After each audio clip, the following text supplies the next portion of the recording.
Gracias, es un honor poder compartir con ustedes este momentito de hablar de la palabra de Dios. Así que antes de comenzar de mi parte, porque ya yo sé que ustedes han dispuesto su corazón, han orado, solamente permítanme darle gracias a Dios porque son momentos especiales cuando nosotros podemos hablar de su palabra. Así que oremos. Querido Dios, te doy gracias porque es un privilegio poder compartir con los hermanos tu palabra. Te imploro, Señor, que tú a partir de este momento tome posesión de cada persona que está viendo y que nos está escuchando, para que tu palabra, Señor, pueda ser realidad de nuestras vidas y podamos ser hacedores de lo que tú nos enseñas y de lo que tú nos das. Y que podamos confiar, Señor, en ti y creer que si oramos a ti, tú nos escuches. En el nombre de Jesús. Amén. Bien, mis hermanos, miren, en la Biblia encontramos una historia de un milagro grande que viene como respuesta a la oración. Ese milagro grande yo lo encuentro es en el libro de San Juan, en el capítulo 11, versículo 38. Y es donde nos habla de la resurrección de Lázaro. Ustedes saben que cuando Lázaro enferma, las hermanas de Lázaro, Marta y María, enviaron un mensaje a Jesús diciéndole: Señor, he aquí el que tú amas está enfermo. Y nosotros sabemos, nosotros nos imaginamos que estas hermanas, cuando envían este mensaje a Jesús, lo hicieron con la esperanza de que Jesús regresara y sanara a su hermano. Sin embargo, el mensajero llega donde Jesús y le da el mensaje de las hermanas. Jesús simplemente escucha el mensaje y le manda a decir a las hermanas de Lázaro: dile que esto no es para muerte, sino para la gloria de Dios. Aquella persona se va y Jesús se queda allí unos cuantos días y los discípulos se comenzaron a preguntar: oh, pero Jesús no amaba tanto a Lázaro como él decía, porque un hombre que está enfermo y lo mandan a buscar de emergencia y sin embargo se ha olvidado de Lázaro. Y ya hacen 2 días y Jesús no reacciona. Cuando el mensajero llegó a donde estaban las hermanas de Lázaro, este mensajero llega con el mensaje de que esta enfermedad no es para muerte. Así que las hermanas de Lázaro albergaron esa gran esperanza. Y así también se lo hacían saber a Lázaro mientras veían que sus fuerzas se iban desvaneciendo. Mientras veían que se iba apagando, ellas le trataban de alentar y decían: recuerda la palabra del maestro. Él dijo que tú no vas a morir, que esto no es para muerte. Sin embargo, mis hermanos, 2 días después, Lázaro muere. Así que el desaliento, yo me imagino cómo estaban estas dos mujeres. Ahora se quedaron solas. Y lo que Jesús le dijo de que esto no era para muerte, resultó que era todo lo contrario, porque ya su hermano había muerto. Sin embargo, Jesús duró 2 días sin haber hecho nada. Y le dice de repente a los discípulos: miren, vamos de nuevo a Jerusalén. Y Tomás le dice: Señor, por allá te buscan para matar. Y es donde le dice que el día tiene 12 horas y que camina de día, no sé qué, no tropieza. Así que le dice que vamos donde nuestro amigo Lázaro, porque Lázaro duerme. Y ahí cuando los discípulos reaccionan y se acuerdan, verdad, que Lázaro estaba enfermo. Y hasta se sintieron un poco avergonzados al ver que ellos creían que Jesús se había olvidado de Lázaro, pero que realmente no era así. Y entonces Jesús decirle que Lázaro duerme, ellos pensaron: ah, pero si Lázaro está durmiendo, él va a mejorar. Sin embargo, Jesús les dice la noticia: no, nuestro amigo Lázaro ha muerto, mas voy para despertarlo. Así que, hermano, Jesús emprende el camino y no estaban cerca, porque 2 días que Jesús duró sin responderle, más el tiempo que duró en regresar, pasaron más o menos de 4 a 5 días. Porque cuando Jesús llega, ya tenía varios días que Lázaro había sido sepultado. Así que cuando Jesús se acerca a Marta, le dice que no tenga temor, que Lázaro resucitará. Y ella le dice: yo sé que va a resucitar en el día postrero. Y entonces cuando Jesús le dice: Marta, ¿sabes que yo soy el camino, la resurrección y la vida? También llaman a María. Marta va a decir: María, Jesús está aquí y te busca. Y viene María corriendo. Y es donde Jesús ya ahora comienza a presentarle a ellas el deseo de saber dónde habían puesto a Lázaro. Así que le preguntan: ¿dónde lo pusiste? Y todos van a la cueva donde estaba Lázaro. Y cuando llegan a la cueva donde estaba Lázaro, Jesús le dice, quiten la puerta.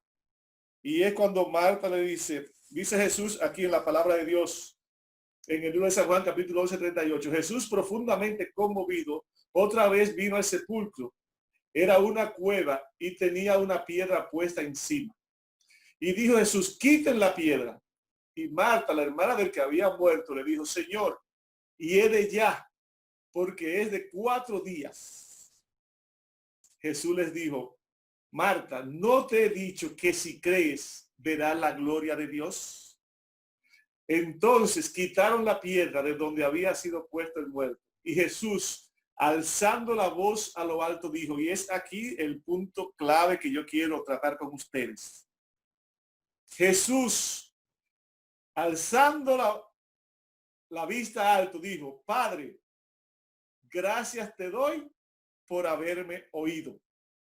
Yo sabía que siempre me oyes, pero lo dije por causa de la multitud que está alrededor para que crean que tú me has enviado. Y habiendo dicho esto, clamó a gran voz, Lázaro, ven fuera.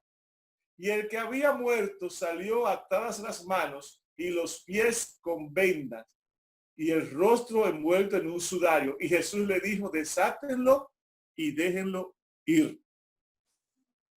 Hermano, la parte que yo quiero tocar con ustedes de este milagro, de este gran milagro, porque ha sido uno de los grandes milagros que Jesús realizó, porque Jesús resucitó a varias personas, pero eran personas que acababan de morir. El que más tiempo tenía era el hijo de la viuda que se encontró cuando ya iban al sepulcro, y Jesús dice que tuvo compasión de la viuda y le resucitó al hijo. Pero aquí nos vemos que Lázaro ya tenía 4 días y que estaba en un estado de descomposición. Pero lo que me llama la atención es que Jesús ahora le dice, levanta la vista y dice, Señor, gracias por haberme oído. Yo me pregunto, quizás ustedes se preguntan, pero ¿cómo que Jesús dice gracias por haberme oído? ¿Cuándo el Padre había escuchado a Jesús para resucitar a Lázaro? Y la respuesta está en mis hermanos, ¿en qué? Cuando Jesús supo la noticia de que Lázaro estaba enfermo, el Señor sabía que Lázaro iba a morir. Así que esos 2 días que Jesús duró con los discípulos lejos de las mujeres y que no regresó de inmediato, era porque Jesús, hermano, duró 2 días orando, intercediendo ante el Padre para que le resucitara a Lázaro. Y hasta que Jesús no escuchó la respuesta afirmativa del Padre de que Lázaro iba a resucitar, Jesús no salió. Pero cuando Jesús tuvo la certeza y la respuesta del Padre de que Lázaro iba a resucitar, Jesús se puso en pie y le dijo a los discípulos, vamos a Jerusalén, que nuestro amigo Lázaro duerme, mas voy para despertarle. Así que este tiempo de oración que Jesús duró intercediendo por Lázaro fue el tiempo más importante que tuvo que ver con la vida de Lázaro. Porque fue el momento en que Jesús se conectó con el Padre a interceder por Lázaro. Así que las malas hermanas de Lázaro pensaron que Jesús se había olvidado de ellas. Las hermanas de Lázaro no vieron ninguna respuesta afirmativa de Jesús. Los discípulos también pensaron que Jesús se había olvidado de Lázaro, porque Jesús no hacía nada solamente que orar. Sin embargo, mis hermanos, hay un himno por ahí que dice que cuando Jesús está en silencio es porque está trabajando. Así que estas hermanas de Lázaro que no dieron respuesta al tiempo que ella esperaba que lo vieran, aún después de la muerte, se dieron cuenta que había esperanza, porque Jesús dice que yo soy el camino, la resurrección y la vida. Hay poder en la oración, solamente nosotros tenemos que creer. Pero no solamente, hermanos, tenemos que creer. Nosotros tenemos que insistir cuando nosotros estamos pidiendo por algo, principalmente por la salvación de alguien. Nosotros no debemos dejar de insistir en orar. Muchas veces nosotros queremos orar mucho y le pedimos muchas cosas a Dios. Y a veces el Señor no las permite porque no nos serán para bien. Hasta le rogamos que nos permita conseguir visa porque queremos viajar. Y el Señor dice, no, insistimos, insistimos. Y el Señor dice, no. Ahora, cuando nosotros estamos pidiendo por la salvación de una persona, como era el caso de Lázaro, Jesús por su resurrección, nunca debemos desmayar. Y le voy a decir por qué, hermanos. Cuando yo me bauticé y duré muchos años que yo realmente era un miembro de banco, yo no hacía nada en la iglesia. No hacía nada con mi vida, pero tampoco hacía nada en la iglesia. Yo iba a mi campo de donde soy y yo nunca le predicaba a nadie allá. Hasta que yo comencé a darme cuenta que el Señor me había llamado porque Él necesitaba salvar a otras gentes. Y fue cuando yo comencé, después de un incidente que tuve con una prima, que fue la que me despertó, fue la que me hizo ver, si algún día podemos de nuevo estar con ustedes, le diré qué fue lo que me llevó a mí a darme cuenta de que Dios me había llamado y que yo no estaba haciendo su voluntad. Pero después de esa situación que pasó, que marcó mi vida, fue cuando me preocupé por trabajar para salvar a mi familia. Así que oraba por mi papá y mi mamá día y noche. Pero había una situación muy terrible. Y es que mi papá creía exagerar, de una manera exagerada en la Virgen de la Altagracia y en lo que ellos le llaman santo. Mi mamá, y si mi papá iba a ir al pueblo a comprar lo que sea, o si iba a comprar una vaca, mi mamá tenía que invocar a los santos. Ella, hermano, se sentaba frente al altar y allí estaban todas esas imágenes. Y mi mamá se bebía un brugal entero, se fumaba un cigarro entero. Y cuando eso terminaba, mi mamá, que nunca en su vida ha bebido alcohol, excepto en esa situación, y mi mamá ni olía a cigarro ni olía a alcohol. Y si el santo que ella invocaba era varón, hablaba casi como un hombre. Y si era una santa, hablaba con una voz fina. Y era algo, hermano, que a mí no me daba miedo en ese tiempo, pero que ahora, después que comencé a conocer al Señor, me di cuenta que Satanás es terrible.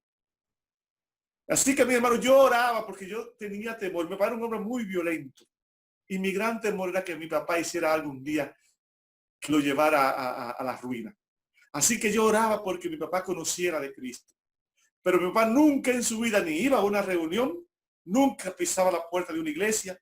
Cuando él comenzó a enfermarse de la diabetes, él venía de Puerto Plata a mi casa y llegaba en la tardecita y a las 4 de la mañana se iba al instituto de la diabetes y por ahí se iba. Pero un día, nosotros orando con mi esposa por él, un día él se enfermó y tuvimos que traerlo aquí, lo internamos en la Plaza de la Salud y cuando le dieron de alta tuvo que quedarse aquí en mi casa 15 días. Y en esos 15 días las mujeres de la iglesia comenzaron a venir a hablar con él y a orar por él. Y él siempre daba un argumento de que no, que yo le pido a la Virgen, a la madre, porque la madre habla con el hijo. El hecho es que nunca aceptaba. Pero ahí comenzó a escuchar quién era Dios y que Dios le amaba, que Dios quería salvarlo y que Dios es un Dios de amor. Mi hermana es pastora pentecostal. Y mi hermana, cada vez que viajaba allá, lo que le decía era que si seguían creyendo en santos, se iban a ir para el infierno. Y él comenzó a conocer dos dioses. El Dios de amor que le presentábamos nosotros, los adventistas, y el Dios que lo quería mandar a quemar al infierno, que le presentaba a mi hermana, que es pastora pentecostal. Así que a mi papá le gustaban mucho las radios novelas. Y un día yo comencé a grabarle las historias preferidas. Y comencé a mandarle la historia preferida y él escuchaba como una novela, pero ahí comenzó a escuchar la palabra de Dios y a escuchar la Biblia y aprender de la Biblia a través de mi historia preferida. Así que nosotros comenzamos, cada vez que íbamos le hablábamos, le decíamos cómo Dios le amaba, que Dios le amaba como era, y orando y orando y orando y pidiéndole, Señor, un día un cambio en esto. Transfórmalo, ayúdalo a que te conozcan. Así que un día, mis hermanos, escuché, mi mamá me llama, me dice, a mí me dicen niño allá en el campo, José Manzanillo me dice niño, porque a los muchachos cuando nacen chiquitos le dicen niño. Así que cuando mi mamá me llama y dice, niño, te tengo una noticia. Augusto sintió un dolor ayer en el pecho y vino aquí a la habitación y se puso de rodillas y dijo, Señor, si es verdad que tú existes, yo quiero darle mi vida al Dios del niño. O sea, él quiso decir que le daba la vida al Dios de nosotros los adventistas porque era un Dios de amor, no al Dios de mi hermana que era un Dios de castigo. Así que mis hermanos, cuando yo escuché eso, me volví loco de alegría, a ver cómo Dios estaba respondiendo esa oración. Así que ese fin de semana nos fuimos inmediatamente para el campo. Y cuando llegamos, yo no creía que era cierto, pero cuando llegamos, mi papá me dice, sí, yo sentí eso y yo realmente quiero que ustedes me digan qué es lo que yo tengo que hacer. Ellos celebraban allá la vela de la Altagracia el 21 de enero. En mi casa había una enramada grande y el mejor becerro todos los 21 de enero se mataba para la vela de la Altagracia y allá iban cientos de personas. Así que yo le dije, no, usted no tiene que hacer mucho. Lo único que tiene que decirle al Señor es que usted le da su vida al Señor. Mis hermanos, y ese mismo día recogimos todos los santos y los quemamos en el patio. Eso fue el día 5 de enero.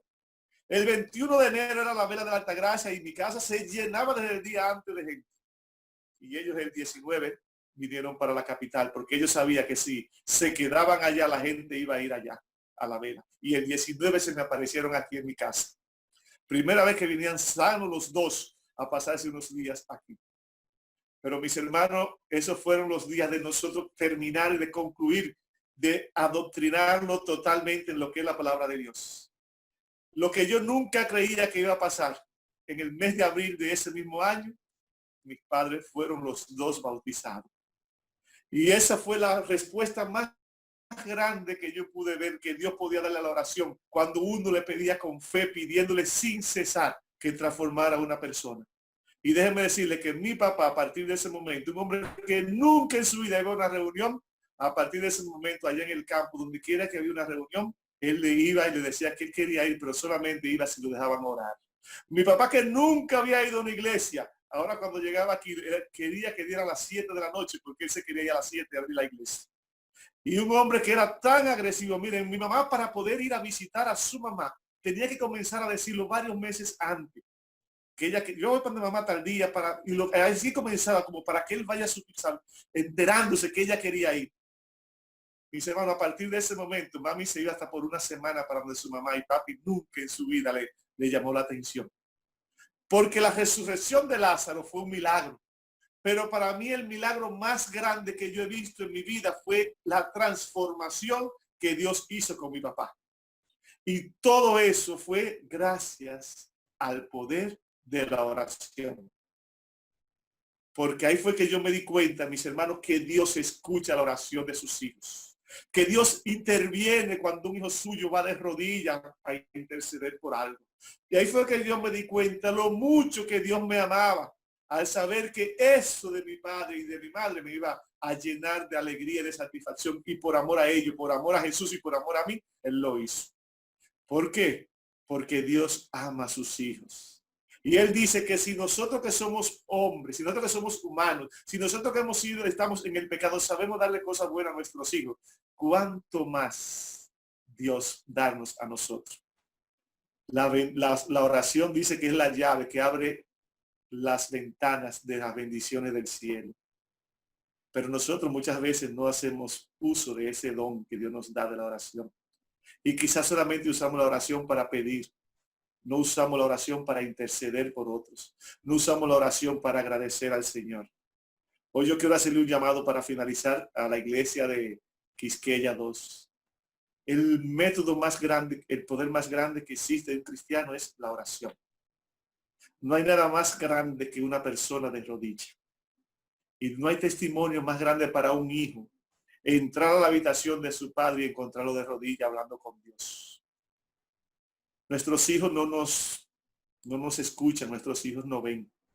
Nuestros hijos van a aprender a depender de Dios cuando vean que nosotros como padres dependemos de Dios. Nosotros, miren, si yo le preguntara a la gente, le preguntara a ustedes, me preguntara a mí mismo, ¿cuánto quisiera que Cristo viniera? Muchos van a decir, yo quiero, pero realmente, hermano, no. Nosotros no queremos que Cristo venga. Miren, el pueblo de Israel, mientras estuvo esclavo en Egipto, nunca clamó por libertad hasta que comenzaron a quitarle los privilegios. Cuando comenzaron entonces ellos mismos a buscar la paja para hacer el trigo. Cuando Faraón le apretó la tuerca, entonces fue ellos comenzaron a clamar a Dios por liberación.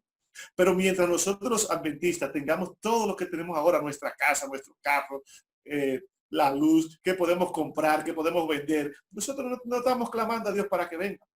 Pero mis hermanos, va a venir un momento cuando nos echarán de nuestras casas. Cuando el que vive alquilado le quitará el dueño de la casa, el dueño de la propiedad a la calle, porque es un adventista del séptimo día. Cuando tu vecino te vea como vemos los drogadictos que andan tirados en la calle, cuando nuestros vecinos nos vean así, cuando vayamos a comprar a los supermercados y por ser adventistas no nos vendan, nosotros vamos a clamar para que Cristo venga. Pero yo no quiero que lleguemos ahí. Yo quiero que en nuestras oraciones le pidamos a Dios que nos ayude a consagrar nuestras vidas, de tal manera que sí deseamos, que sí deseemos estar cerca de Dios y que sí le digamos al Señor, Señor, ven porque yo quiero irme contigo. La oración es eficaz.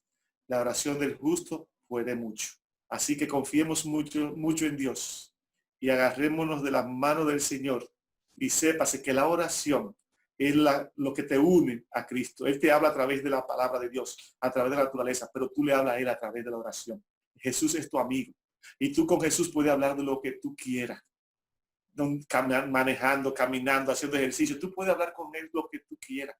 Y el Señor se siente regocijado cuando un hijo suyo invoca su nombre.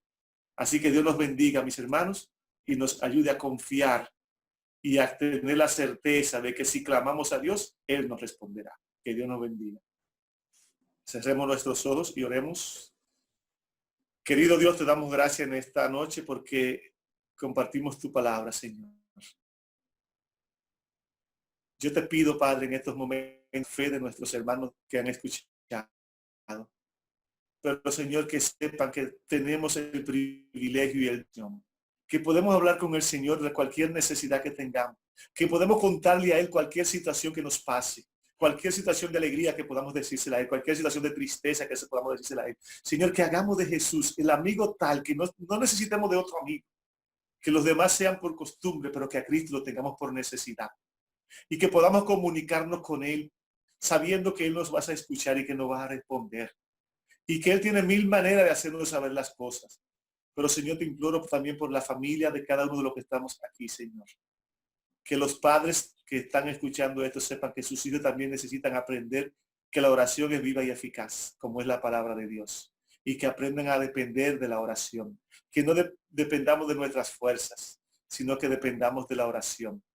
Porque la oración es la que nos da el poder para enfrentar las tentaciones. La oración es la que nos comunica con Dios. La oración es el medio que nosotros tenemos para hablar con el Señor. La oración es el teléfono que nosotros podemos tener para que el Señor lleguemos hasta Él. Es grande el poder que hay en la oración, Señor.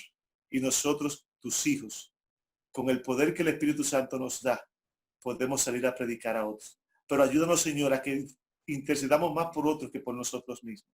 Porque cuando nosotros intercedemos por otro, yo sé que tú te regocijas.